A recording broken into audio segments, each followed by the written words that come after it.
Selamat pagi semua. Semoga kita hari ini sehat-sehat semua. Bersama kita sudah hadir pengamat sepak bola nasional Akmal Marhali. Pagi ini Akmal juga akan berbagi dengan kita tentang hasil pertandingan Indonesia lawan Irak hari Kamis pekan lalu ketika Indonesia kalah 0-2 dan besok kita akan melawan Filipina untuk partai yang menurut kita sangat menentukan ya. Pagi, uh, Mas Akmal, sehat-sehat ya. Selamat pagi, sehat, Alhamdulillah. Terima kasih banyak loh, udah gabung lagi Siap. dengan NNC Live di tengah kesibukan Mas Akmal yang sangat padat ya, terutama setiap menjelang Timnas Indonesia bertanding melawan negara-negara lain. Mas Widi mungkin bisa dibuka sebelum nanti kita semua akan mendengarkan penjelasan Mas Akmal. Silakan Mas Widi. Terima kasih, Mas Abi. Selamat pagi semuanya, Bapak Ibu. Khususnya kami ucapkan selamat datang Mas Akmal, Mas Abi yang kembali hadir di acara NNC Live atau Bincang Santai bersama pengamat sepak bola Mas Akmal Marhali berkaitan dengan pertandingan penentuan Timnas Indonesia melawan Filipina yang akan berlangsung besok di GBK. Untuk mempersingkat waktu, Bapak Ibu silahkan untuk kita mengikuti diskusi pagi ini. Akan banyak sekali input, insight, masukan yang sangat bagus tentang bagaimana peluang Timnas Indonesia melawan Filipina setelah kalah di pertandingan terakhir melawan Irak. Kemudian ketika nanti lolos di putaran ketiga babak kualifikasi, bagaimana juga peluang Indonesia untuk bisa melaju ke putaran final Piala Dunia 2026.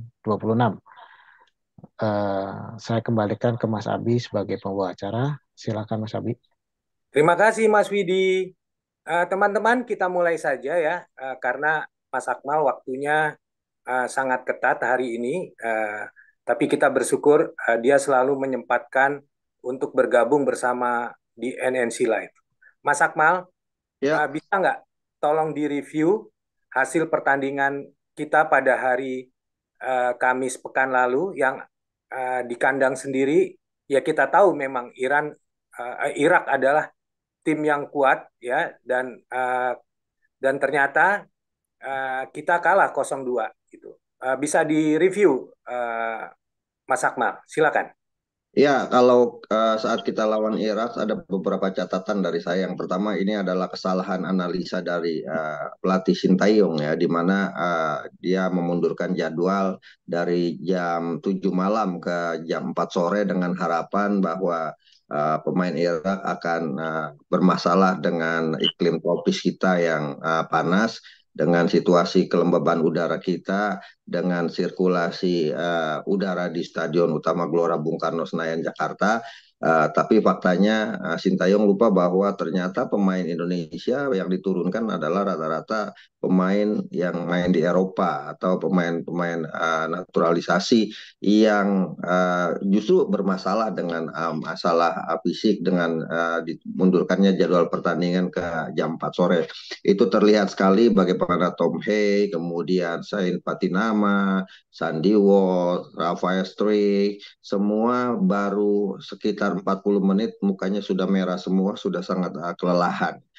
Ini yang menjadi penyebab utama. Tadinya berharap bahwa orang-orang Timur Tengah biasanya memang habis asar itu biasanya leyeh-leyeh gitu, males-malesan lah gitu.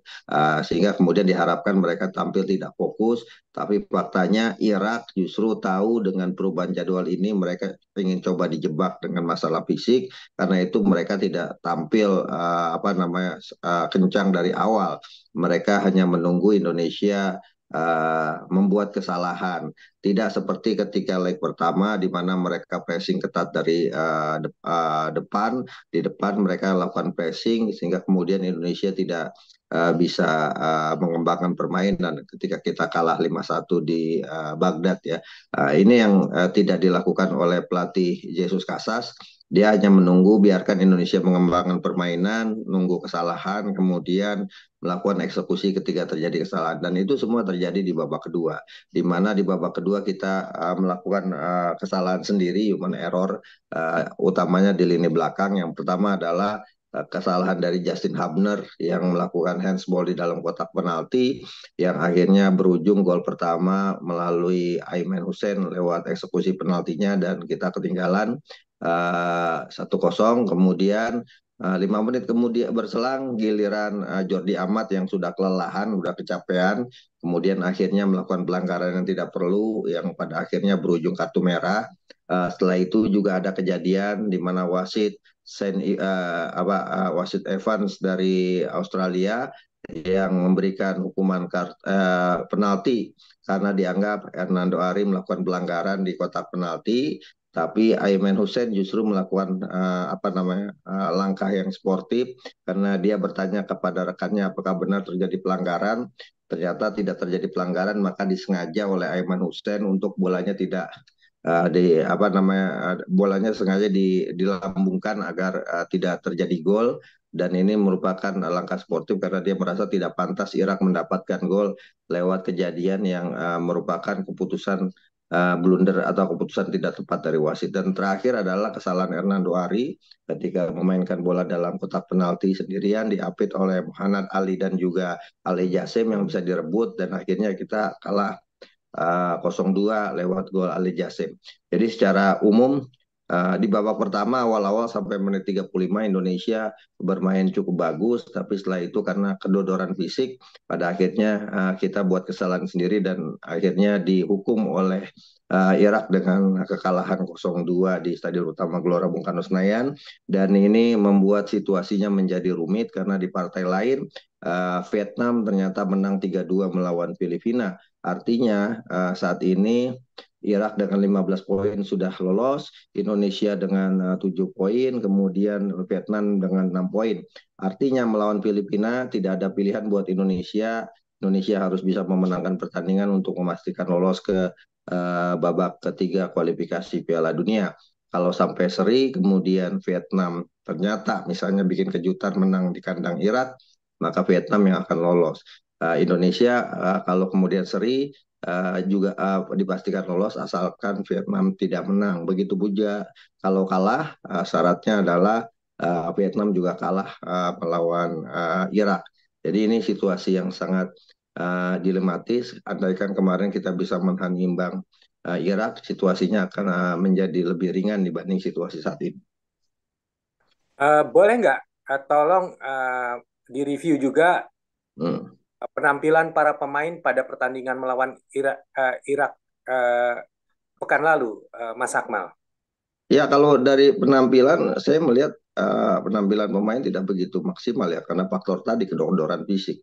Saya melihat misalnya pertandingan ini Persebaya plus gitu kan, Akademi Persebaya plus plus naturalisasi. Kenapa saya katakan demikian? Karena yang main ini untuk pertama kali sejarah kita memainkan 8 pemain naturalisasi sekaligus di lapangan, dan ini yang terbanyak sepanjang sejarah ya. Sementara 3 diantaranya hanya Hernando Ari, Rizky Ridho, dan juga Marcelino Ferdinand yang notabene jebolan akademi dari Persebaya.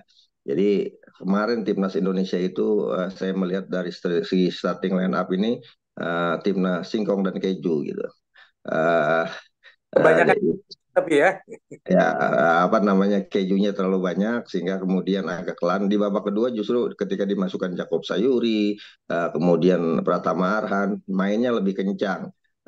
Tapi Irak sudah menguasai keadaan dengan sudah unggul terlebih dahulu. Kemudian kalau kita lihat Hernando Ari tampil tidak begitu bagus, dia bikin kesalahan dan bikin blunder. Tapi sejatinya kesalahan ini adalah kesalahan hal yang biasa di lapangan karena kiper hebat sekalipun juga bikin kesalahan di lapangan. Jadi kalau saya mau nilai Hernando Ari penampilannya 5,5 lah. 5,5 dari 10 gitu kan. Kemudian Sandy Walsh tampil tidak begitu maksimal.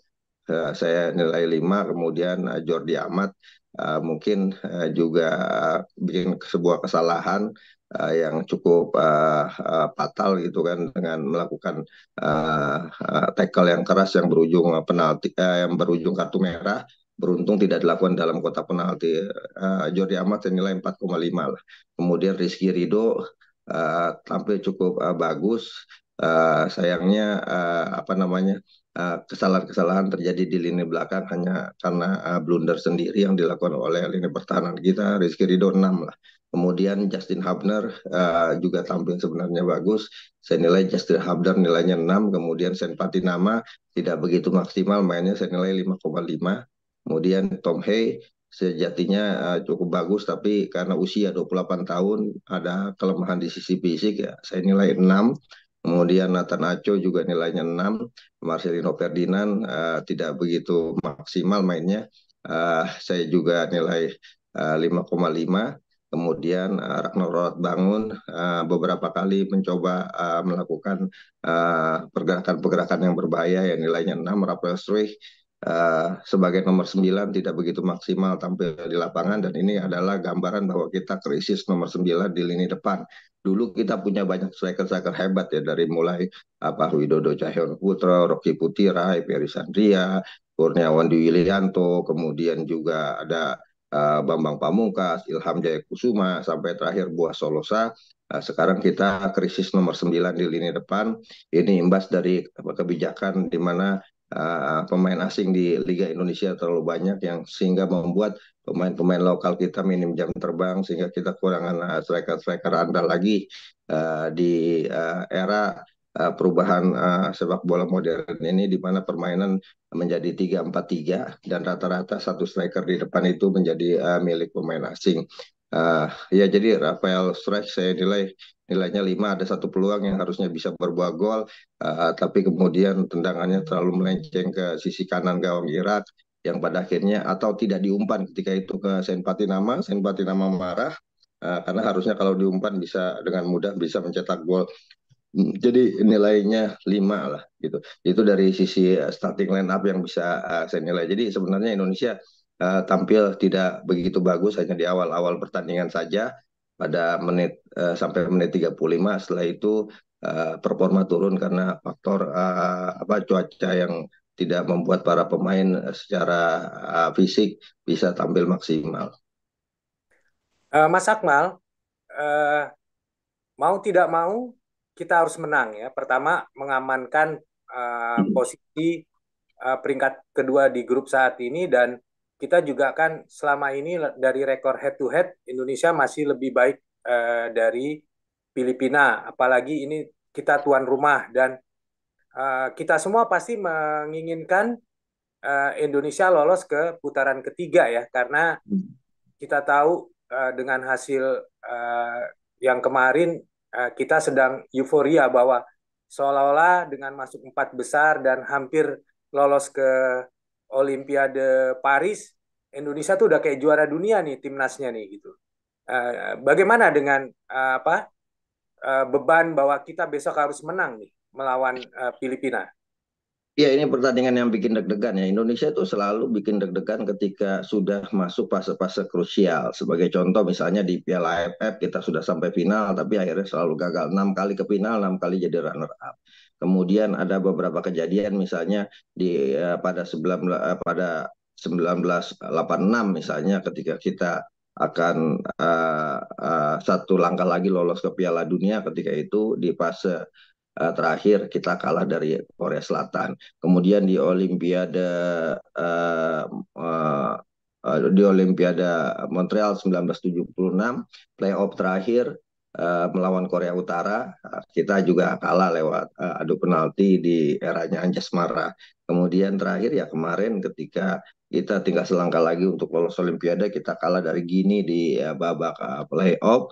Jadi semoga apa namanya sejarah-sejarah buruk ini tidak terulang di partai krusial melawan Filipina saat ini ya. Kalau bicara ranking misalnya Indonesia berada di atas Filipina. Filipina saat ini 141, kemudian Indonesia berada di ranking 134. Rekor pertemuan yang tadi disampaikan oleh Mas Abi misalnya kita sebenarnya sangat superior sekali di mata Filipina ya. Dari 28 pertemuan kita menang 23 kali, kemudian 3 kali imbang dan hanya sekali kita kalah dari Filipina ya. Kekalahan dari Filipina saya ingat sekali itu terjadi pada tanggal 25 November 2014 di Filipina. Kita kalah 4-0 di Piala AFF ketika itu. Salah satu gol yang mencetak gol adalah Young Husband, dulu lagi ngetop-ngetop Young Husband Brothers itu kan. Ini yang apa namanya yang menjadi catatan, tapi secara umum kita sangat superior sekali di hadapan Filipina. Cuma permasalahannya Filipina ini sudah berubah sangat berbeda dibanding dulu-dulu ya. Bahkan dulu kita bisa kalahin Filipina sampai 12-0 pada 1972. Kemudian 13-1 di GBK di Piala AFF 2002. Ketika itu saya ingat sekali tanggal 23 Desember 2002 di GBK kita menang 13-1, di antaranya adalah 4 gol dicetak Bambang Pamungkas, 4 gol kemudian dicetak juga oleh Zainal Arif, ada golnya Budi Sudarsono dan pemain lainnya. Jadi kita tuh dulu superior berhadapan dengan Filipina, tapi sekarang Filipina berubah setelah mereka menghadirkan pemain-pemain keturunan yang mereka bawa ke negara mereka ya. Tapi saya ingin kasih catatan sedikit bahwa ini biar ada edukasi dan literasi buat publik bahwa uh, diaspora atau pemain keturunan Indonesia dengan Filipina itu berbeda. Kenapa berbeda? Karena Filipina mengenal dua keluarga negaraan, bahkan bisa 3 keluarga negaraan orang-orang Filipina gitu kan.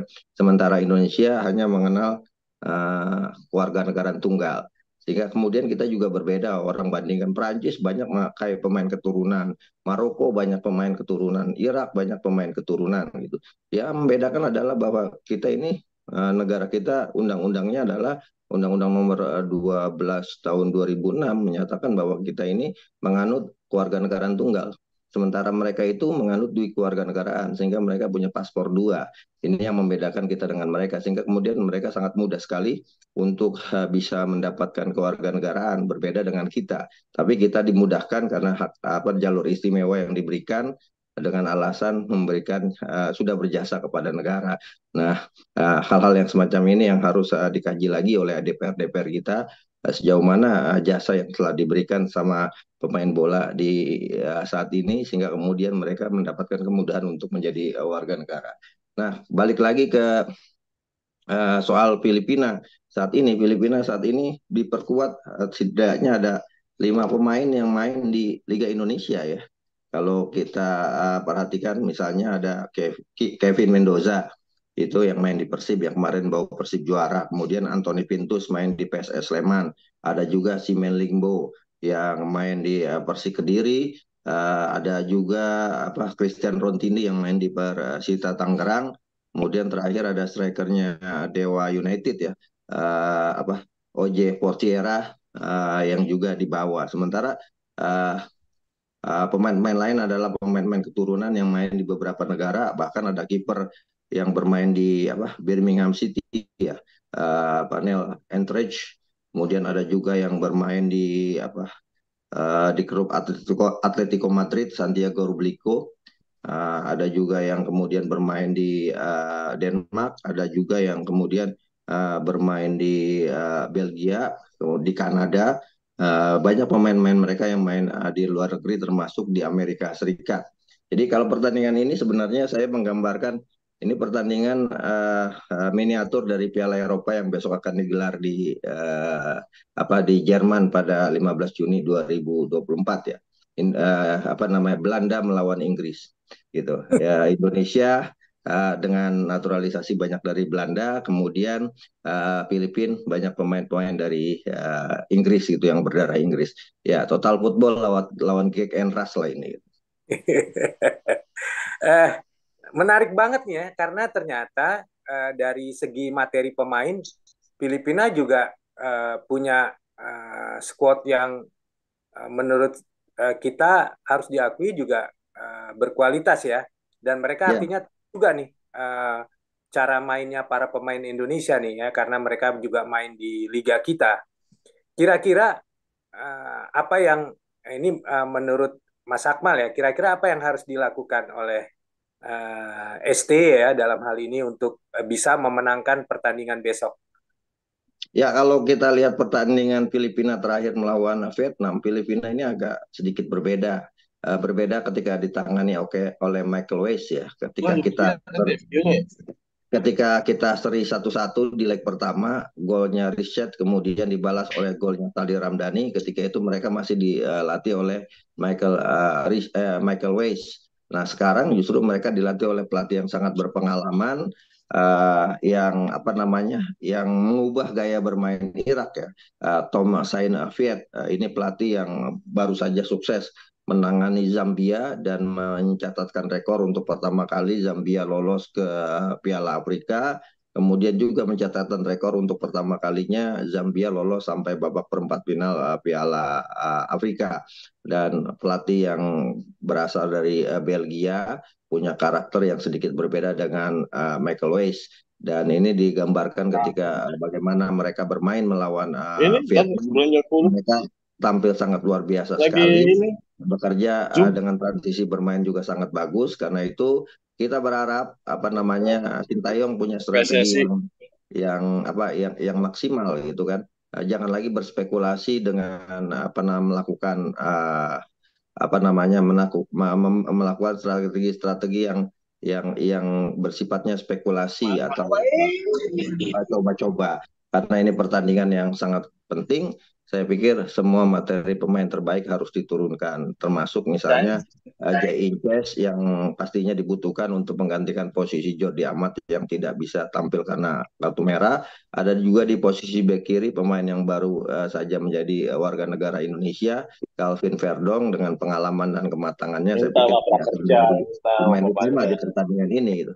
Nah, ini yang kemudian harus diantisipasi oleh Indonesia adalah bagaimana transisi counter attack dan juga permainan zona marking yang diterapkan oleh Filipina. Kalau kita sampai kemudian tegang menghadapi Filipina, utamanya di awal, ini akan sangat berbahaya. Oke. Eh, Mas Widi, tolong Ini yang lain ngeselin banget giniannya. mengganggu Nah, ini. Mas Oke. Widi. Iya, ya, Pak. Itu Mbak dari mana tuh? Ya. Mbak Oke. Nuri, tolong di-mute semuanya dulu sebentar. Nah, oke, kita lanjut. Kira-kira pelatih STY akan menurunkan susunan pemain dengan pola seperti apa nantinya? tuh video wisuda nontonnya tuh. Ya, saya pikir polanya akan sama. STY itu Pasti. strategi Oh, gue belum nonton juga. utamanya adalah, atau strategi yang biasa dimainkan adalah strategi defense counter, bertahan untuk kemudian melakukan serangan balik. Jadi ada beberapa Tapi nah posisi itu sering mungkin tampil, Mani terjadi Dong perubahan jarang-jarang. kalau menurut saya. Yang pertama adalah di posisi bek kiri, kemungkinan Calvin Verdong akan menjadi pemain utama menggantikan Sen Patinama. Kemudian di posisi back, Jay Inces akan main menggantikan posisi dari Jordi Amat yang akumulasi kartu. Ada juga Justin Hubner, ada juga Rizky Ridho yang akan dimainkan. Sementara di posisi back kanan, saya sih berharap yang diturunkan misalnya Yakob Sayuri gitu kan, karena dia lebih bertenaga dan punya mobilitas yang sangat tinggi. Asnawi punya kemampuan juga atau punya daya jelajah yang cukup tinggi juga. Tapi apa namanya, karakter yang dibutuhkan untuk melawan Filipina, saya pikir karakter seperti Yakob Sayuri. Kemudian di tengah kemungkinan akan ada perubahan di mana Tom Hey akan bertandem misalnya dengan Ivar Jenner yang di pertandingan pertama akan di pertandingan melawan Irak masuk dari bangku cadangan. Kemudian depannya masih tetap sepertinya Marcelino, Ragnar Oratmangun dan Rafael Struijk. Saya sih berharap ada keberanian dari Sintayong menurunkan Malik Rizaldi sebagai striker karena pemain ini sedang punya motivasi tinggi setelah membawa Madura United ke final Championship Series melawan Persib Bandung di Liga 1 dan merupakan pemain lokal dengan jumlah gol terbanyak di Liga 1 dengan 12 gol. Jadi karakter Malik Rizaldi bahkan saya lihat lebih dibandingkan gaya bermain yang ditunjukkan oleh Rafael Struijk dalam beberapa pertandingan terakhir ini. Dan ya semoga saran saya didengar oleh Sintayong. Oke, kira-kira jalannya pertandingan akan seperti apa nanti nih? Kira-kira. Ya, yang pasti ini akan pertandingan yang ketat ya. Saya cuma berharap Indonesia tidak terlalu overconfident juga dengan rekor yang dimiliki saat ini, di mana kita superior sekali gitu kan. Tapi yang kedua juga, selain kita tidak menganggap remeh, kita juga tidak boleh tampil dengan beban berat ya, harus menang misalnya, sehingga kemudian para pemain tampil tidak maksimal karena terbebani oleh kewajiban harus menang. Jadi menurut saya para pemain harus menjadikan ini adalah pertandingan yang seperti yang mereka lakukan. Jadi mereka masuk lapangan dengan sebuah keyakinan mereka bisa menang. Kalau istilah saya pokoknya STY lah, selalu tetap yakin bisa menang lawan Filipina di pertandingan ini. Kalau dari sisi supranatural misalnya, saya bilang peluang kita untuk lolos ke babak ketiga itu 80%. Yakin ya kalau Indonesia akan lolos ke putaran ketiga ya? Kalau saya sangat yakin gitu, karena dengan kita sebagai tuan rumah, ranking FIFA kita juga di atas Filipina, ditambah lagi misalnya materi pemain ya kita lebih wah dari sisi market value dibandingkan pemain-pemain Filipina, kita lebih wah saat ini dengan hadirnya pemain-pemain keturunan dari Belanda. Materi kita sangat wah. Kalau kemudian saya berpikir misalnya, wah kita kalah nih, saya nggak yakin kalah. Kalau kemudian kalah ya berarti proses pemanggilan pemain-pemain diaspora kita ini perlu dievaluasi. Iya, sependapat ya. Teman-teman, kita punya kesempatan untuk bertanya jawab dengan Mas Akmal. NNC akan menyediakan hadiah buat 3 penanya pertama ya. Jadi yang pertama kali bertanya bisa 3 orang pertama yang bertanya akan mendapatkan nanti hadiah dari NNC. Silakan, mungkin bisa dibuka tuh yang mau tanya, Mas. Dokter Emir mungkin mau tanya, lumayan ada hadiahnya nih, Dok. Dokter Emir selalu ikut nih, Mas Akmal. Iya, siap. Silakan, atau ada teman-teman dari reporter atau wartawan dari NNC yang ingin bertanya, silakan Mas Widi atau teman-teman yang lain. Boleh langsung berbicara atau ngetik di langsung chat aja. saja? Langsung saja. Aja. Oh. Silakan Mas Widi. Oke, Mas Akmal. Ya.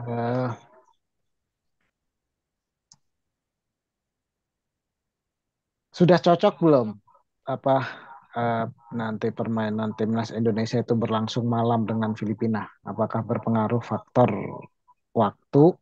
Kemudian andekan ini misalnya kita lolos di putaran ketiga, peluang di putaran ketiga untuk mencapai putaran final Piala Dunia seperti apa? Terima kasih. Langsung dijawab aja, Mas Akmal.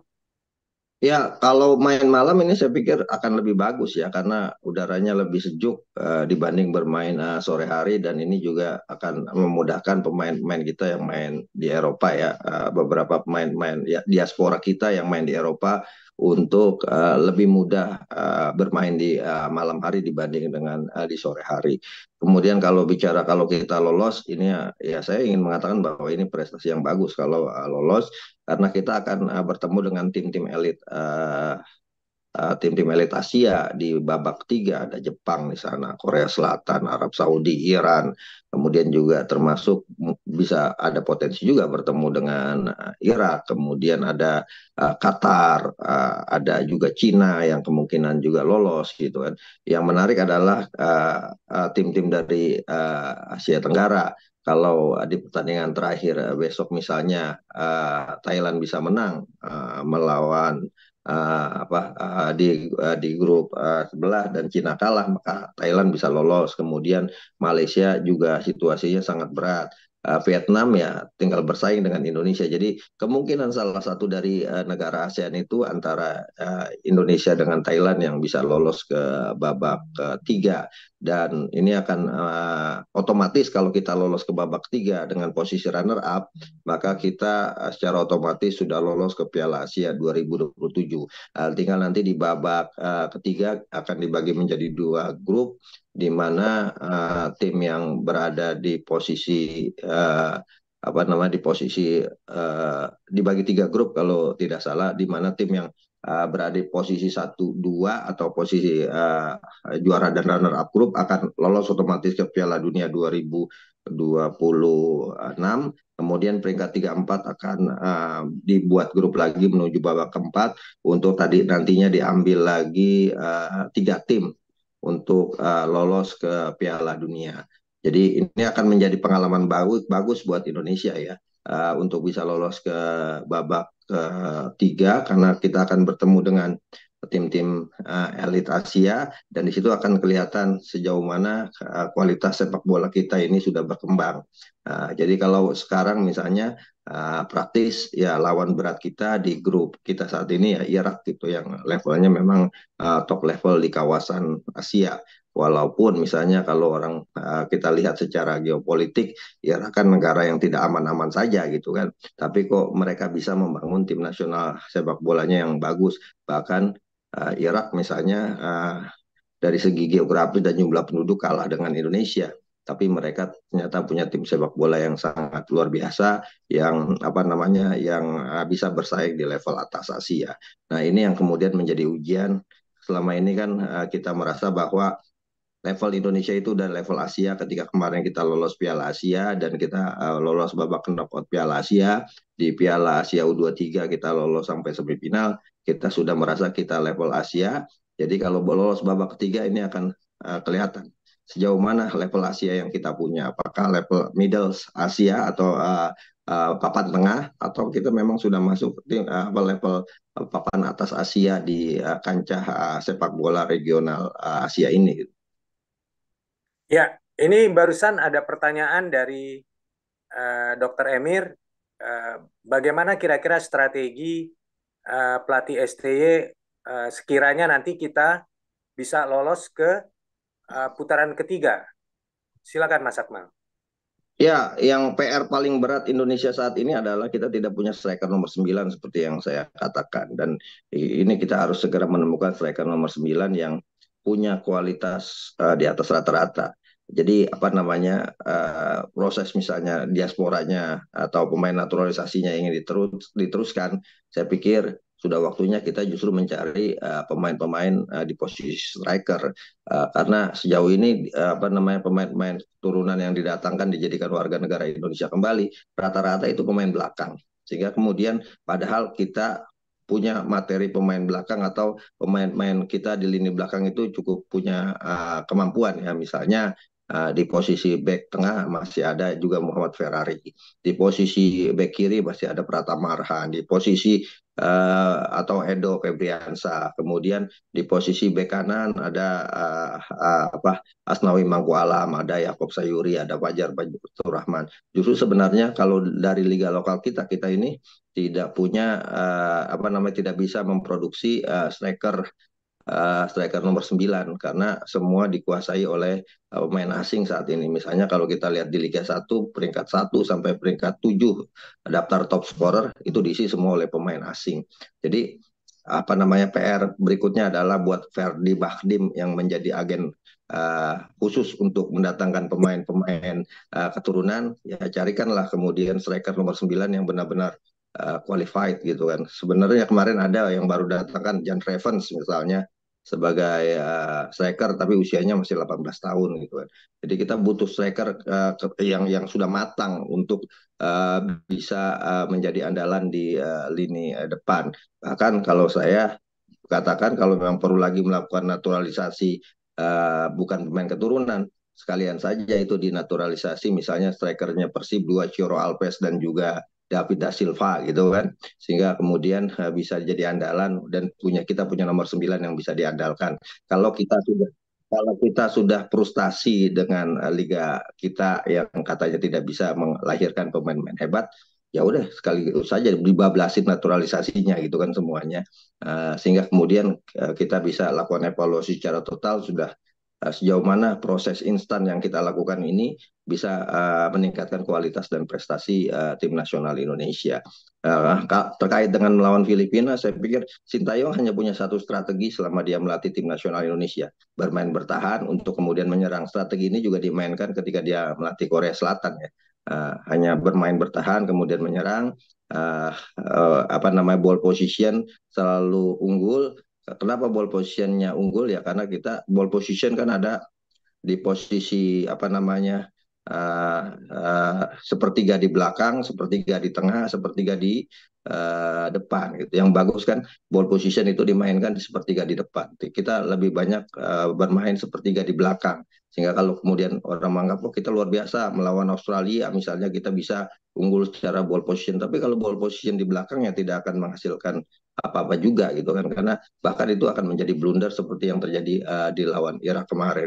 Nah, karena itu apa namanya saya melihat Sintayong tetap pada patronnya dia di strategi 3-4-3 atau kemudian menjadi 5-3-2 ketika bertahan atau bahkan menjadi apa namanya menjadi 5-4-1 ketika lawan melakukan pressing dengan ketat di area pertahanan kita dan mengandalkan serangan balik dan kita berharap pemain seperti Tom Hay bisa tampil dalam performan sebagai pengatur untuk serangan balik termasuk di dalamnya Ragnar Ortmangun dan juga Rafael Struijk yang diandalkan dengan kecepatannya untuk bisa melakukan counter attack ketika kita melakukan transisi menyerang setelah bertahan. Hanya itu yang bisa apa namanya yang selama ini strategi yang dimainkan oleh Sintayong. Menarik nih mengenai soal posisi nomor 9 ya. Menurut Mas Akmal sebetulnya kita sudah melakukan pembinaan atau cuma kalah kesempatan di klub-klub yang main di liga kita untuk nomor 9 ini. Ini yang ditanyakan oleh Val ya. Barusan Val dia kirim pertanyaan di message bagaimana dengan supaya kita pemain Indonesia yang nomor 9 lah yang istilahnya yang menjadi andalan di timnas. Ya, sejauh ini kan kita punya nomor 9 ada 3 lah setidaknya. Yang pertama adalah Ramadan Sananta. Tapi Ramadan Samanta tidak cocok dengan filosofi bermainnya Sintayong sepertinya. Ketika dia dipegang kemarin di SEA Games oleh Indra Safri, dia main sangat luar biasa gitu. Apa yang kedua ada Dimas Derajat, tapi Dimas Derajat ini musim ini tampilnya tidak konsisten karena sering bermasalah dengan cedera. Hoki Caraka masih terlalu muda dan karakternya lebih melebar bermainnya atau sebagai striker lateral di tim nasional Indonesia. Bahkan waktu di Garuda Select, Hoki Caraka ini awalnya adalah pemain belakang atau back yang kemudian disulap oleh Dennis Wise untuk menjadi striker. Jadi kalau dulu kita punya striker banyak gitu kan dan matang, karena dulu pola bermain sepak bolanya beda dengan sekarang. Dulu bermain 3-5-2 sehingga kemudian setiap klub menduetkan pemain asing liga dengan pemain lokalnya. Misalnya Ferry Sandria dengan Dejan Glusevic di musim pertama Liga Indonesia 94-95 misalnya Ferry Sandria jadi top scorer dengan 34 gol. Di musim berikutnya giliran Dejan Glucevic yang menjadi top skor dengan 28 gol. Kurniawan Dwi Yulianto juga dulu diduetkan dengan Dejan Glucevic. Kemudian ada Ilham Jayakusuma yang duet dengan Samdi Gatmojai. Kemudian terakhir di ini Bambang Pamungkas dikenal dengan trio ABG waktu itu Aliudin, Greg Nokolo, Bambang Pamungkas. Terakhir Boas sama Ernest Jeremia sama Beto Gonçalves. Jadi ketika itu memang mainnya dengan uh, apa namanya dengan dua striker di depan sehingga kemudian kompetisi ini ikut mematangkan pemain-pemain depan kita dan bisa mentransfer ilmu, tukar ilmu dengan main-main asing sehingga kemudian melahirkan striker-striker nomor 9 yang bagus. Nah, sekarang kan hanya mengandalkan satu pemain di depan. Akhirnya banyak pemain striker kita alih profesi jadi wingers gitu kan. Malik Rizaldi jadi wingers. Jadi Dendi Sulistiawan juga jadi wingers, bukan striker nomor 9. Dan problem ini yang harus dievaluasi oleh PSSI ya. Bagaimana kemudian memberikan kesempatan kepada pemain-pemain kita untuk berkembang khususnya di posisi nomor 9. Sebenarnya banyak pemain-pemain nomor 9 di Liga 2 dan Liga 3. Nah, tapi kan Liga 1 aja nggak dipantau begitu intensif sama Sintayong, apalagi Liga 2, Liga 3 gitu. Nah, kemarin saya bicara dengan apa namanya Herman Zumafo misalnya, dia bilang ada itu striker bagus di Liga 2 dan dia yakin bisa ini, tapi kan tidak masuk dalam bank data kita, dalam bank data PSSI dan bahkan tim nasional saat ini. Terus yang kedua ya karena mungkin tidak publikasinya tidak begitu luar biasa sehingga tidak banyak orang yang tahu. Nah ini hal-hal yang semacam ini yang penting. Jadi pembinaan usia muda kita juga harus berjalan. Sejauh ini kan proses naturalisasi yang kita lakukan ini adalah salah satu jalan instan untuk mencapai target jangka pendek yang ingin dilakukan. Tapi kalau kemudian tidak diimbangi dengan pembangunan fondasi di pembinaan usia muda, pembangunan dalam menciptakan kompetisi yang sehat, maka kita akan sulit juga untuk bisa regenerasi tim nasional kita atau menghadirkan tadi striker-striker nomor 9 itu. Mas Akmal, ini ada beberapa pertanyaan. Mas Widi, saya nggak buka tolong buka message. Itu ada beberapa pertanyaan yang sebaiknya ditanyakan semua ke Mas Akmal langsung. Tolong dibantu Mas Widi. Baik, baik. Ada beberapa pertanyaan Mas Akmal. Yang pertama, tadi dikatakan peluang Indonesia masuk ke babak ketiga kualifikasi Piala Dunia 2026 80%. Menurut Mas Akmal, apa saja sih indikatornya? Kemudian yang kedua, Mas, besok prediksi susunan pemain Indonesia versus Filipina seperti apa? Pemain apa saja sih yang diturunkan Sintayong? Kemudian yang ketiga, harapan kombinasi pemain agar tidak dominan keju daripada singkong tadi istilahnya. Jadi apakah bagaimana kombinasi dari pemain lokal atau saya anak singkong bisa masuk ke timnas Indonesia? Gitu dulu, nanti ada satu lagi pertanyaan, silahkan. Sekalian aja, sekalian aja. Sekalian, oke. Nah, Yang keempat. berikutnya, yang keempat, ini menyoal Marcelino yang bermain kurang bagus, kurang efektif waktu melawan Irak kemarin. Apa sih yang sebaiknya dilakukan Sintayong untuk memaksimalkan peran Marcelino? Apakah dia sebagai false nine atau bertukar tetap di wing tapi dia bertukar apa namanya setiap saat bertukar kanan kiri atau seperti apa? Demikian. Silakan Mas Akmal. Ya, kalau indikator tadi saya sudah sampaikan, indikator kita bisa lolos dan saya yakin kita lolos ke babak ketiga. Yang pertama, ya kita superior dari Filipina. Kita pernah mengalahkan mereka dengan skor-skor telak 12-0, 13-1.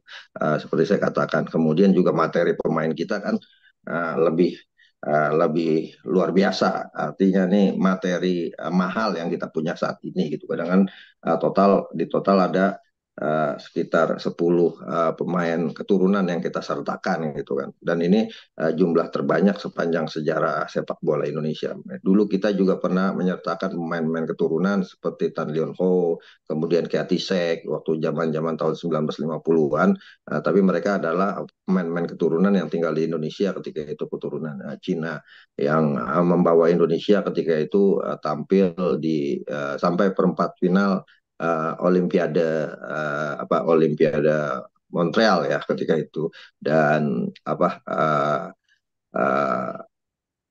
juga meraih medali perunggu di Asian Games. Dan perlu diingat dulu itu Olimpiade mau Asian Games masih pemain senior bukan pemain U23 saat ini.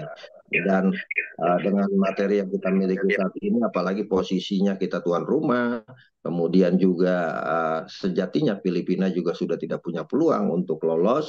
Dan ini mengindikasikan atau indikator-indikator yang membuat saya yakin kita bisa lolos ke babak ketiga. Dan yang paling penting adalah tadi bahwa kita harus percaya diri kita bisa mengalahkan Filipina. Toh Filipina sepanjang 28 pertandingan melawan Indonesia hanya mampu menang sekali gitu. Dengan materi yang sekarang yang tidak ada alasan untuk kalah kalau menurut saya. Kemudian bicara starting line up tadi sebenarnya sudah saya sampaikan ya bahwa harus ada beberapa perubahan. Salah satu perubahan yang akan terjadi adalah di lini belakang di mana Jordi Amat hukuman kartu merah tidak bisa main, maka posisinya akan digantikan oleh Jay Inces. Menurut saya Inces ini lebih tenang dan lebih berkarakter sebagai pemain belakang karena memang usianya lebih muda. Jordi Amat saya pikir sudah usianya sudah tua dan sudah mulai turun staminanya. Mungkin kebanyakan liburan gitu kan, sehingga kemudian sulit untuk bersaing dengan striker-striker yang punya kecepatan. Nah, bahkan saya pikir Jordi Amat sudah waktunya jadi pemain cadangan kalau menurut saya karena karakternya lebih bagus Jay Inces, kemudian Justin Hubner dan Rizky Ridho yang sama-sama masih muda. Kalau di posisi bek kiri saya bilang tadi bahwa mungkin Calvin Verdong yang punya pengalaman, punya kematangan bermain, mungkin yang akan dijadikan andalan. Sempati Nama sejauh ini saya lihat belum menunjukkan performa terbaiknya sejak menjadi warga negara Indonesia. Di posisi bek kanan saya lebih memilih misalnya Jacob Sayuri atau Asnawi Mangku Alam dibanding Sandy Walsh karena Sandy Walsh lebih flamboyan gitu bermainnya. Tidak cepat tapi lebih flamboyan. Kita membutuhkan pemain yang punya kecepatan untuk melawan Filipina. Di tengah kemungkinan Ivar Jenner akan bertandem dengan Tom Hay, kemudian di tiga di depan ya tadi saya katakan Marcelino, Ragnar Lorat-Bangun dan Rafael Struijk. Bahkan saya berharap dicoba Malik Rizaldi untuk main sebagai starting karena pemain yang sedang performa bagus kemudian dapat kepercayaan. Dia sudah melakukan debut ketika uji coba melawan Tanzania tapi tidak diberikan kepercayaan oleh Sintayong ketika berhadapan dengan Irak. Saya pikir ini momentum kasih kepercayaan Malik Rizaldi, pemain yang biasanya sedang on fire, kalau diberi kepercayaan dia akan tampil tampil percaya diri dan punya keyakinan bisa memberikan yang terbaik buat Indonesia. Untuk posisi Marcelino Ferdinand saya sebenarnya kurang melihat posisi ideal dia sebagai sayap kiri gitu kan. Kenapa? Karena beberapa pertandingan di posisi sayap kiri dia tidak punya ruang untuk melakukan tembakan-tembakan atau melakukan shot on target karena kalau dari posisi kiri itu ruang tembaknya itu sangat terbatas dan itu yang kemudian ketika kita kita bermain lawan Irak di semifinal Piala Asia U23 yang kemudian Marcelino dikritik habis saat itu gitu kan. Salah satunya kan karena Marcelino bermain di sayap kiri yang membuat dia harus cutting inside atau masuk ke dalam untuk bisa melakukan shot on target dan ini agak sulit. Marcelino posisi idealnya menurut saya adalah gelandang serang, ada di tengah yang dia bisa bereksplorasi kemana saja dia bisa bergerak gitu sehingga membuka pertahanan lawan, dan itu yang kemudian terjadi ketika kita menang 4-1 lawan Jordan di Piala Asia U23, di mana posisi Marcelino Ferdinand bermain apa namanya bermain lebih bebas di tengah, sementara posisi sayap kanannya Witan Sulaiman ketika itu, kemudian sayap kirinya kalau tidak salah Jean Kelly Royers, sehingga kemudian Marcelino punya ruang yang lebih luas untuk bereksplorasi di lini tengah sampai masuk ke pertahanan lawan. Dan saya pikir posisi ideal Marcelino memang gelandang serang. Kalau dulu era-eranya dulu itu Marcelino posisinya ada posisi Ansari Lubis, posisi Pak Riusaini, atau posisi dari Firman Utina, yang dimana dia tipikal attacking midfielder. Ya. Ada satu pertanyaan terakhir tadi, Mas Akmal. Ya. Ada satu pertanyaan. Mas Widi tadi terakhir pertanyaannya apa ya? Sudah dijawab soal apa namanya soal Marcelino Ferdinand. Oke. Jadi semua 4 pertanyaan udah dijawab ya? Ya. Oh, satu lagi Mas Akmal tadi. Satu. Bagaimana sih caranya atau harapannya agar kombinasi pemain timnas Keju Indonesia dan tidak singkong. hanya keju-keju terus, tapi banyakkan singkong. Ya, saya melihat ada satu problem yang mendasar, yang ini analisa saya, bisa benar bisa salah. Ada problem komunikasi di lapangan yang bisa menjadi strategi yang dimainkan tidak berjalan dengan efektif. Sekarang ini, Sintayong itu sudah hampir 4 tahun atau menuju 5 tahun menjadi pelatih tim nasional Indonesia, tapi belum bisa berbahasa Indonesia. Kemudian di lapangan dia dia memberikan instruksi dengan bahasa Korea yang kemudian diterjemahkan oleh JJ dengan bahasa Indonesia. Nah, kayak kemarin kita melawan Irak misalnya, hanya ada 3 pemain yang bisa bahasa Indonesia gitu kan. Ada Marcelino Ferdinand, kemudian Rizky Ridho, dan Hernando Ari. Diterjemahkan ke bahasa Indonesia, sementara pemain-pemain keturunan kita rata-rata bisanya bahasa Belanda dan bahasa Inggris. Nah, ini bisa jadi problem di lapangan, yang kemudian strategi Sintayong tidak berjalan efektif, di mana komunikasi dengan bahasa yang tidak bisa dicerna dengan cepat oleh pemain di lapangan ini juga bisa jadi problem. Apalagi kalau kemudian dalam situasi misalnya segar bugar atau sebelum pertandingan, kalau bahasa tidak bisa diterjemahkan saja agak sulit, apalagi misalnya dalam posisi pemain sudah kelelahan, kecapean karena sudah menempuh jarak begitu jauh di lapangan dengan bahasa yang tidak efektif. Bisa jadi ini salah satu handicap yang ada di Indonesia. Kemudian terkait dengan memainkan pemain singkongnya lebih banyak, yaitu kan semuanya tergantung Sintayong. Dengan kemudian fasilitas yang diberikan, sudah 13 pemain keturunan yang dihadirkan, ya nggak mungkin pemain-pemain itu didatangkan untuk tidak bermain gitu kan. Sebagai contoh misalnya masalah internal kan sudah mulai terjadi ketika Elgan Bagot mulai ngambek karena dia berharap dia akan selalu menjadi pemain utama ketika memutuskan jadi warga negara Indonesia. Tapi posisinya di lini belakang dia harus bersaing dengan Jay Inces, dengan Jordi Amat, dengan Justin Hubner, dan juga dengan Rizky Ridho, yang pada akhirnya ngambek, tantrum gitu kan. Kemudian tidak menerima panggilan tim nasional, lebih memilih untuk liburan ke Amerika Serikat. Saya pikir hal-hal semacam ini harus kemudian komitmennya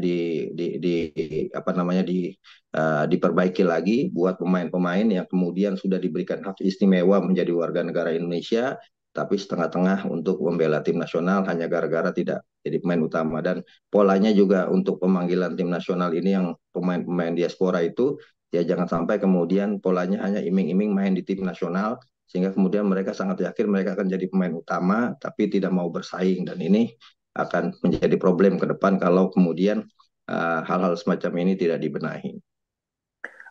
Baik, Mas Akmal, kalimat penutup untuk pertandingan besok. Apakah Mas Akmal juga akan ada di Stadion Utama Gelora Bung Karno atau ada tugas lain? Ya, seperti biasa saya banyak tugas ngomong-ngomong omon-omon. Jadi mungkin saya nonton dari layar kaca sambil memandu jalannya pertandingan. Tapi harapan saya yang pertama adalah Bisa nonton kalau melihat Mas Akmal menganalisa pertandingan besok. Kenapa? Kalau besok mau gabung sama Ustadz Akmal, ada linknya atau di mana? Ya di bicara bola lah biasa. Di ini saya bicara bola by Akmal. Kita biasanya live streaming secara dengan beberapa pemain mantan pemain nasional. Eh, Ya bisa kita ikutin. Di sana setiap ada tim nasional main pasti kita live streaming. Dan yang kalimat penutup saya ini adalah bahwa eh, menjada wajada lah gitu. Siapa yang sungguh-sungguh pasti bisa, itu aja. Mudah-mudahan kita menang dan Indonesia lolos ke putaran ketiga zona Asia ya Betul, untuk betul, betul. kualifikasi Piala Dunia FIFA 2026 nanti. Mas Akmal, terima kasih banyak. Oke, Mungkin sama-sama.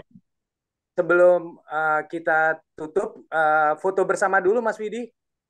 Boleh, Bapak Ibu silahkan untuk dibuka dulu apa namanya kameranya sebentar kita foto.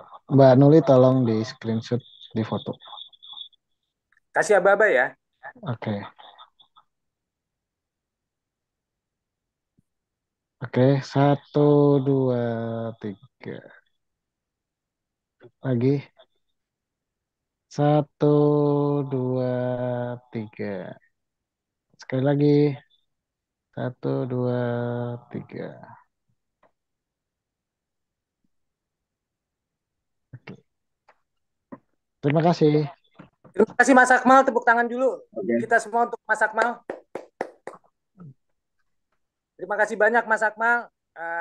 Buat 3 orang penanya nanti akan dihubungi oleh NNC dan Mas Akmal, terima kasih banyak. Mudah-mudahan kita bisa ketemu lagi kalau Indonesia nanti lolos ke putaran 3 dan Mas Akmal mau menyediakan waktu untuk NNC Live lagi. Terima kasih Mas Akmal, terima kasih Mas Widi, Mbak Suha, dan semua teman-teman yang hari ini gabung dalam NNC Live bersama Mas Akmal Marhali. Mudah-mudahan kita ketemu lagi. Mohon maaf bila terjadi banyak kekurangan pada acara ngobrol santai kita pagi ini. Terima kasih semua. Sampai ketemu lagi.